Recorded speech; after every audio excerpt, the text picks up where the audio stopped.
Hello everyone. मेरा नाम कार्तिक श्रीवास्तव है। आज हमारे 10 एपिसोड कंप्लीट होते हैं। अभी तक के एपिसोड्स में, अभी तक के सेशंस में हमने काफ़ी चीज़ें कवर की।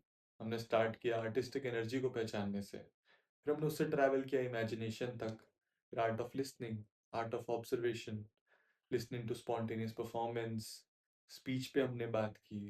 हमने नाट्य शास्त्र में मैथमेटिक्स का क्या रोल होता है ये भी जाना। भाव विभाव पे हमने बात की। बॉडीली विजडम पे हमने बात की, हमारी बॉडी कैसे रिएक्ट करती है, उसको कैसे समझ सकते हैं, कैसे उस पर काम कर सकते हैं। तरह तरह की हमने बातें की, कई सारी चीज़ें कवर की गौतम सर के साथ। तो आज हमारा 10वां एपिसोड है, जो कि पिछले एपिसोड का सेकंड पार्ट कह सकते हैं, स्पीच का ही सेकंड पार्ट है। तो प्लीज़ आप लोग भी इंजॉय करें। बस मिलते हैं फिर। धन्यवाद। सर, नाटक में या एक अभिनेता के लिए स्पीच सबसे ज़्यादा ज़रूरी एलिमेंट कहा जाता है। और इसमें मैंने पढ़ा कि स्पीच को 4 प्रकार से देखा जाता है: परा, पश्यन्ति, मध्यमा और वैखरी। तो ये 4 प्रकार हैं क्या दरअसल? इसे कैसे जाना जाए, कैसे देखा जाए? नाट्यशास्त्र में सबसे बड़ा इम्पोर्टेंट एक जो चैप्टर मुझे लगता है वो है 24वां अध्याय, सामान्य अभिनय। इसमें वो लोग कह रहे हैं कि अंग से, वाणी से और सात्विक भाव से आप करिए, ये 3 चीज सामान्य अभिनय। लेकिन उसमें एक शब्द आता है जिसको वो लोग सत्व कह रहे हैं, सत्व। तो हम लोग सात्विकता जानते हैं कि सात्विक भोजन, सात्विक आचार व्यवहार, ये सब। और ये सात्विक भाव हमारे यहाँ 8 प्रकार के बताए गए हैं। इसमें पसीना आना, चेहरे का लाल हो जाना, ये सब बताया गया 8 प्रकार के। ये जो सत्व है वो इस सबसे अलग है। उनका कहना है कि ये जो एक्सप्रेशन अंग है, एक्सप्रेशन है, और फिर इसके अलावा वाणी बोलते हैं, और फिर भीतर माइंड है जिसके बहुत सारे भाव हैं, रस है, उसके पीछे हो रहता है सत्व। और वो निराकार है, अरूप है, वहां से माइंड जो है शक्ति लेता है। ये एक बात कही गई, सेकंड चैप्टर में ही कहा गया, सॉरी सेकंड कारिका में कही गई, 24वां अध्याय। तो हमारे यहाँ हम लोग जो बोलते हैं, ऐसे विश्व में हर ह्यूमन बीइंग बोलता है। हमारे यहाँ जो बोलते हैं इसके लिए एक इमेज दिया गया है वेद में, जो हम लोगों ने पिछली बार डिस्कस किया था। एक ऐसे एक बुल है, एक अजीब सा बुल है जिसके 2 सिर हैं, 3 सींग हैं, इस पर हम लोग बात की।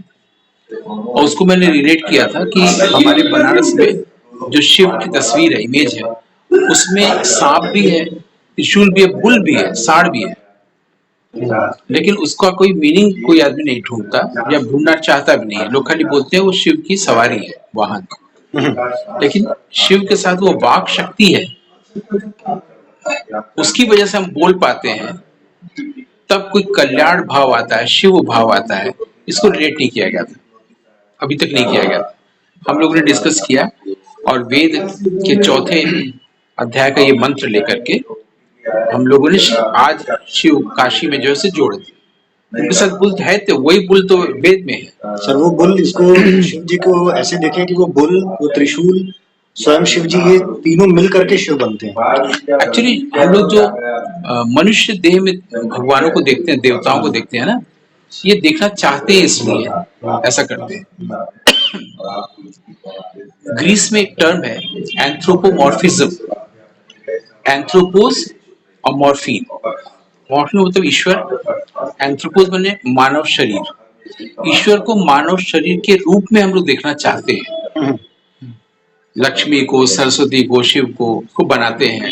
कोई पेंटिंग बनाता है, हुसैन बनाते हैं, या हम लोग भी पूजा करने के लिए सरस्वती पूजा ऐसा करते हैं ना, तो एक ह्यूमन फॉर्म देते हैं। तो लोगों को लगा कि ये इच्छा लोगों में है, फॉर्म दे कैसे? कोई आदमी से भिन्न बनाना पड़ेगा ना, ज्यादा कुछ करना पड़ेगा ना। बुद्ध तो सचमुच में हुए थे, लेकिन बुद्ध को भी आम आदमी से अलग दिखाने के लिए देखिएगा, सिर पर गोल गोल गोल गोल करके ऊंची जगह बनाते हैं, यानी आपसे थोड़ा अलग। मैंने आपका जो नॉर्मल कॉन्शियसनेस है उससे ज्यादा उनको मिला था, बोध हुआ था, उसको दिखाने के लिए, यानी प्रतीक। और जो लोग महापुरुष होते हैं उनको दिखाने के लिए स्कल्पचर कैसे बनाया गया कि इन लोग का अजानुबाहु होता है, हाथ जो होता है वो घुटने तक होता है। तो महापुरुषों के लक्षण, वो सारे लक्षणों से स्कल्पचर बना बुद्ध का, जो आज हम लोग देखते हैं। कान बड़े होंगे, हाथ ऐसे होंगे, है ना। तो उनके लक्षणों के आधार पर, यानी व्यक्ति सचमुच में हुआ तो ऐसा है। तो जो डिविनिटी है, शिव है, उसका क्या क्या करें, वो फोटो कैसे बनाया जाए। तो किसे हम शिव कह रहे हैं, ये जब शास्त्रों में बताया गया कि इंसान के अंदर जितनी प्रकार की शक्तियां, डिवाइन पावर्स है, उसको पोर्ट्रे कर, जैसे इंसान के भीतर जो शक्ति है वो है इच्छा शक्ति, ज्ञान शक्ति, क्रिया शक्ति। इन तीनों का प्रयोग करके कुछ भी कर सकते हैं। कुछ भी करना वही होगा जिसमें कल्याण भाव होगा, तभी शिव भाव होगा। अब वो तीन को दिखाने के लिए त्रिशूल बना दिया। तो किस क्या दिखाएं, तीन वाला है, सबको दिख नहीं रहा, दिख नहीं रहा, दिख नहीं रहा है, क्या लाए, ह्यूमन फॉर्म में तो दिखा दिया। शिव को पुल्लिंग में बोलते हैं, इसे मैस्कुलाइन फॉर्म दिखा दिया। अब ये जो तीन शक्तियां हमारे भीतर हैं शिवत्व की, उसको कैसे दिखाएं, कौन सा चीज दिखाएं जो तीन वाला है। मिला नहीं, त्रिशूल कर दिया, तो शिव के साथ त्रिशूल जोड़ दिया। खाली इस बात को बताएं, लोगों को नहीं मालूम होगा, वो दिखाएंगे शिव का त्रिशूल क्यों है, वो मारेंगे थोड़े त्रिशूल से। वो बता रहे कि आप अपनी इन तीन शक्तियों का प्रयोग करिए, सिर्फ ट्राइडेंट है। और शिव का मतलब सिर्फ होता है सुंदर, कल्याण।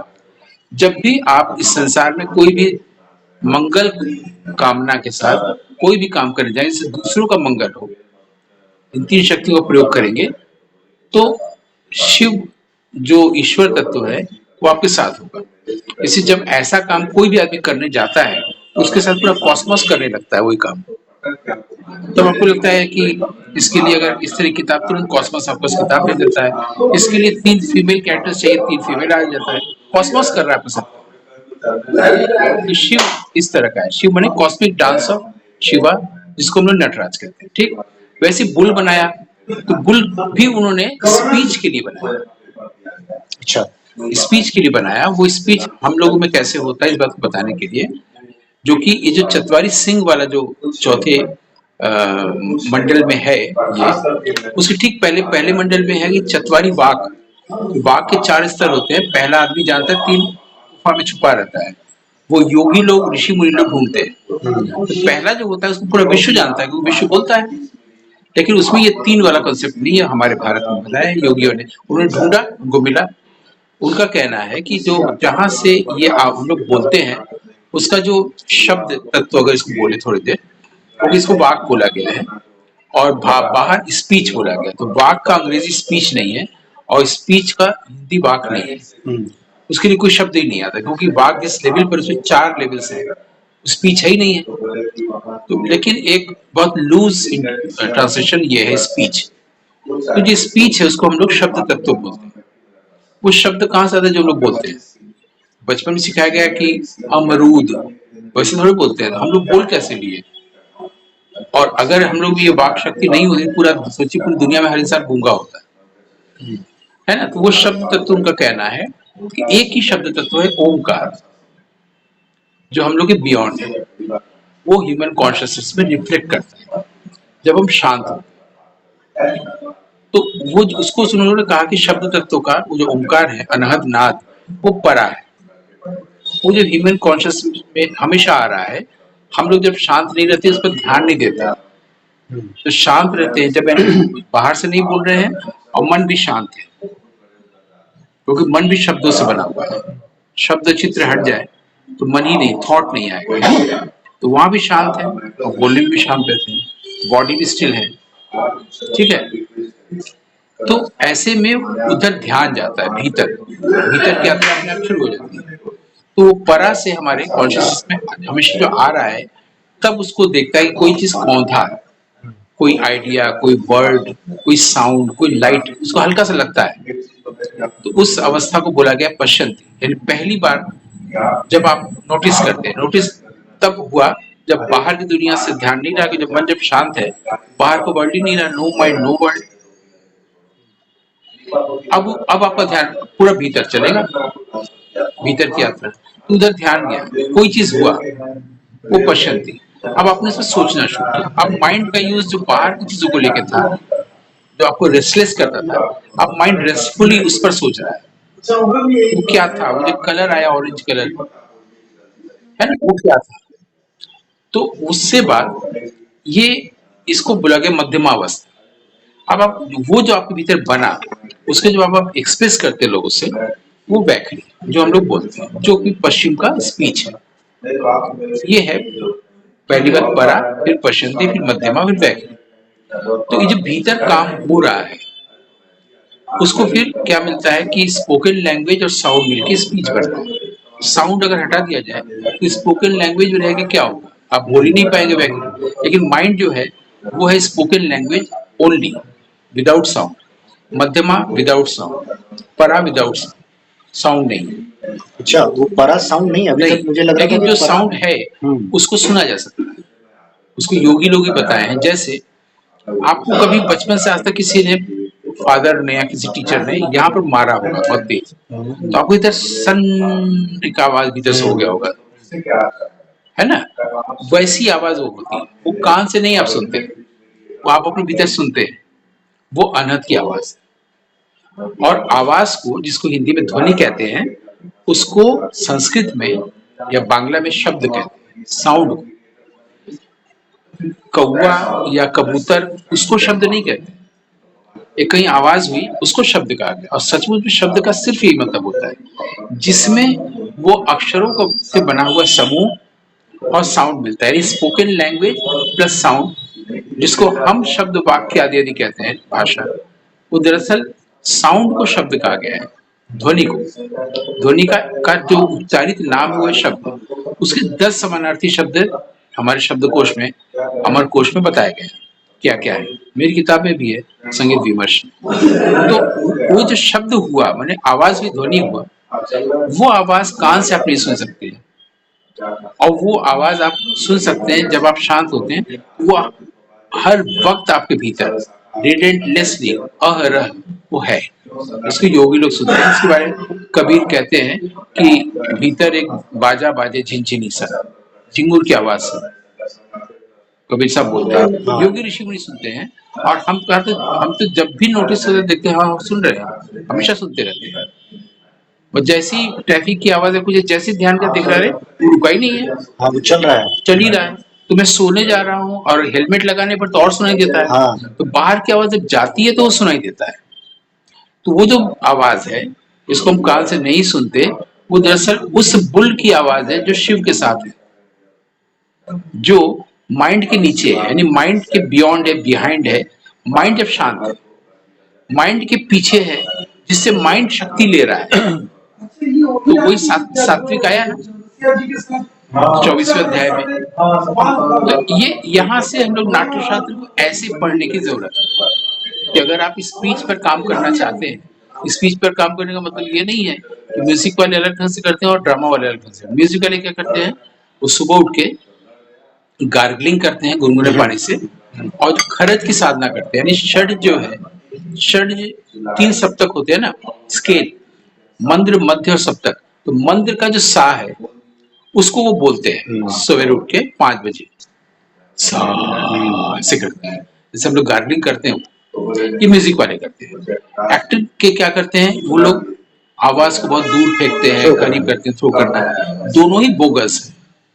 अब नहीं लग रहा है कि ये बोगस है, क्योंकि बोलना सुनने पर निर्भर करता है। आप जो सुनते हैं वो बोलते हैं, जैसे बोलते हैं जो देख सुनते हैं वैसे बोलते हैं। अंग्रेजी सुनते हैं तो अंग्रेजी बोलते हैं, हिंदी सुनते हैं तो हिंदी बोलते हैं। जैसे ढंग से वो बोल रहा है वैसे ढंग आप ले लेते हैं। बस रिस्पॉन्ड कर रहे हैं। बोलना सुनने पर डिपेंड करता है, पहले ही साइंस समझ लीजिए। बहुत कम लोग इसको जानते होंगे। जब बच्चे का जन्म होता है तो लोग कहीं से आवाज आती, फिल्मों में दिखाते हैं ना, आवाज आई, नर्स ने बताया आपको बेटा हुआ है, वो आवाज से। दरअसल वो आवाज जो बोला, बच्चा रोता है, उसे कान में जाकर ताली बजाता है। अगर उसको सुनाई दिया तो वो रोएगा, अगर उसके मुंह से आवाज नहीं निकली, इसका मतलब बच्चा बहरा पैदा हुआ है। वो देखा जाता है। ये इसको भी बताना चाहिए लोगों को। पहले उसकी आवाज में आवाज भेजी जाती है बाहर की दुनिया की, उसको सुन के वो रिस्पॉन्ड आता है तो वो रोता है, तो लोग सोचते हैं कि बच्चे का जन्म हुआ है। तो जो सुन सकता है वही बोल सकता है। अगर कोई गूंगा है तो जरूर वो बहरा होगा, तभी गूंगा है ना। जो बहरा नहीं है वो तो वो गूंगा नहीं है। ठीक, यानी बोलने के लिए सुनना जरूरी है। अब पूरे विश्व भर में बोलने के लिए, स्पीच पर काम करने के लिए सुनने की बात ही नहीं की जाती, कहीं नहीं कहा। सबको बोला आप ऐसे बोलिए, आपके पास में कोई आदमी कैसे है बोलेंगे, आप दूर कैसे चिल्ला के बोलेंगे, आवाज को थ्रो करिए, सुनने की कई बात ही नहीं है। भरत मुनि क्या कह रहे हैं, जब आप बोल रहे हैं, स्वाभाविक रूप से बोल रहे हैं, अपनी ही आवाज को जरा सुनिए, listen to your own voice. वो वॉइस क्या होता है, फिर आप गहराई में जाते हैं। जब आप जैसे सुनने लगते हैं, आपके बोलने की स्पीड जो माइंड ने बनाई है फास्ट, वो माइंड बहुत फास्ट है। माइंड एक बोगस दोस्त है, दोस्त है ही नहीं है। वो स्पीड स्लो होने लगता है और स्लो होता है, यानी माइंड कंट्रोल होता है। फिर आप खामोश हो जाते हैं। खामोशी अनहदनाद है, क्योंकि बाहर का साउंड खामोश होगा, भीतर को सुनाई देगा। और ऐसा आदमी जिस तरह की भी चाहे गंभीर आवाज निकाल सकता है, सा करने की जरूरत नहीं। वो उसके पास जो चेहरा आएगा वो एक ध्यानस्थ योगी का आएगा। जैसे ही ध्यानस्थ योगी को कल्पना में देखेगा, उसकी आवाज अपने आप गंभीर हो जाएगी, उसके लिए सिगरेट पीने की जरूरत नहीं। तो अपने भीतर की उस आवाज को सुनना, पहले अपनी आवाज को सुनना, फिर धीरे धीरे उस आवाज तक पहुंचना, ये स्पीच की प्रैक्टिस है। और जो ऋग्वेद से भारतीय वृत्ति लिया है भरत मुनि ने, और वेद से जो मैंने बुल का एग्जाम्पल दिया, चतवारी वाक चतवारी सिंह, ये, और पूरा जो तो नहीं कहा जा रहा है कि यजुर्वेद से उन्होंने अभिनय लिया, ऋग्वेद से पाठ लिया। पाठ फिर लिया कहाँ, स्क्रिप्ट लिखा हुआ ऋग्वेद में लिया। बहुत खोजने पर पुरुरवा और उर्वशी का डायलॉग मिलता है, संवाद सूक्त, बस वहीं तक लोग पहुंचे। पाठ जो लिखा जाता है शब्द, वो ऋक है ना, ऋचाएं है ना, वो ऋचाएं है। ऋक उसका पाठ मंत्र उच्चार होता है ना, वेद यज्ञ करते थे तो उसको ऋक या रिच बोला गया है। तो वो शब्द कहाँ से है, उसके पीछे जो साउंड का जो साइंस है वो वाक है ना, वो वाक ने लिया भरत मुनि ने पंचवेद में, रिच लिया, ऋक तत्व को लिया ना। पाठ लिया तो मैंने क्या, पाठ बनता किस चीज से, साउंड से, अक्षर क ख ग, ये सब सारी चीजें, इन्हीं सब चीजों की बात कही गई है 15वें अध्याय में। वाचिक शुरू होता है और 15वें अध्याय का जो तीसरी कारिका है उसमें खास बात कही गई है, वो ये जहां पर आज हम लोग अभी विराम ले सकते हैं। उसमें जो खास बात कही गई है वो मैं बताने से पहले ये आप लोग से पूछना चाहूंगा कि आप जब ड्रामा करते हैं, एक्टिंग करते हैं, तो आप जब बोलते हैं, भाषा जो आती, शब्द आती है, किस चीज की आती है? आप दुखी हैं, खुश हैं, गुस्से में हैं, तो आप भाव को शब्द देते हैं ना। एकदम, और तो कुछ हो ही नहीं सकता। वो तीसरी कारिका कहती है, मैंने आपके शब्द भाव पर निर्भर कर रहे हैं ना, प्रैक्टिकली एक्सपीरियंस है। वो तीसरी कारिका में भरत मुनि लिख रहे हैं कि सारे शब्द भाव पर आश्रित है नहीं, सारे भाव शब्द पर आश्रित। शब्द पहले है फिर भाव। ये तीसरी कारिका, इसको पढ़ने की जरूरत है, इस पर डिस्कशन करने की जरूरत है। हम लोग चाहें तो इस पर भी फिर बात कर सकते हैं। जी सर। स्पीच पर आपको जो एक्सरसाइज करना है, उसका पहला तो आपको समझ में आ गया कि सुनना है। अभी दूसरा है कि इमोशन से कैसे जोड़े। तो इसको अभी शॉर्ट में यही कह सकते हैं, भाव शब्द पर आश्रित है, यानी हमारे जो भी भाव है वो माइंड से आते हैं। कोई भी माइंड है तभी तो भाव है ना, इमोशंस सारी चीजें हैं, वो सबके पीछे तो पश्चंतिर परा है शब्द तत्व। तो भाव शब्द पर निर्भर नहीं होगा, लेकिन उसको समझा क्यों नहीं जाता है, उल्टा क्यों लगता है? क्योंकि हम लोग इसको शब्द बोलते हैं जो खाली स्पोकन लैंग्वेज में साउंड व्याकरण तक ही सीमित है, वो व्याकरण से पीछे जा रहा है। यानी ये पंचम वेद पढ़ रहे हैं, हमने स्टैनिस्लैविस्की, माइसनर या ऑर्थो नहीं पढ़ रहे। ये है नाट्य शास्त्र पढ़ना, ये नाट्य वेद, जिसमें दो चीज है, एक शास्त्र है और एक विधि है। शास्त्र मतलब 5 प्रकार का अभिनय होता है, 2 प्रकार का ये होता है, ऐसे ये गाने की इतनी विधियां होती हैं, इतने प्रकार के हॉल होते हैं, ये शास्त्र ऐसा होता है। विधि ऐसे ऐसे करे, ऐसे ऐसे कपड़ा पहने, ऐसी स्त्री दिखानी है तो ऐसा भाव लाए, ऐसा नायक ध्यान ऐसा करे, ये विधि, शास्त्र और विधि से बना हुआ वेद है पंचांग। इंटरेस्टिंग। बिल्कुल सर। इसलिए नाट्य शास्त्र पढ़ना चाहिए। नाट्य शास्त्र सर पढ़ना और सुनना दोनों चाहिए सर। सुनना ज्यादा चाहिए। सुनना ही पढ़ना, सुनना ही पढ़ना। सुनना, सुने और प्रैक्टिकल करें। सुनना ही को ही पढ़ना कहा गया कि आप लिटरेचर जो है वो सुनने की चीज है, रामायण महाभारत की। और पढ़ना अगर है तो व्याकरण पढ़िए, फिजिक्स पढ़िए, ये पढ़ने। ये भी आपने अच्छा किया क्लेरिफाई करके, लोग पढ़ने को सिर्फ पढ़ने तक ही सीमित रख देते हैं। ये हमारे कहा गया है कि आप रामायण महाभारत कहानी ये सब सुनिए, और पढ़ना अगर है तो आप भारतीय व्याकरण को पढ़िए, सांख्य दर्शन को पढ़िए, इकोनॉमिक्स पढ़िए, केमिस्ट्री पढ़िए। ठीक ना? ठीक है सर, आज के लिए बहुत बहुत धन्यवाद सर। आप लोगों को भी धन्यवाद, इतना धैर्य से आप सुन रहे थे। हम बढ़िया सूप पीते हैं।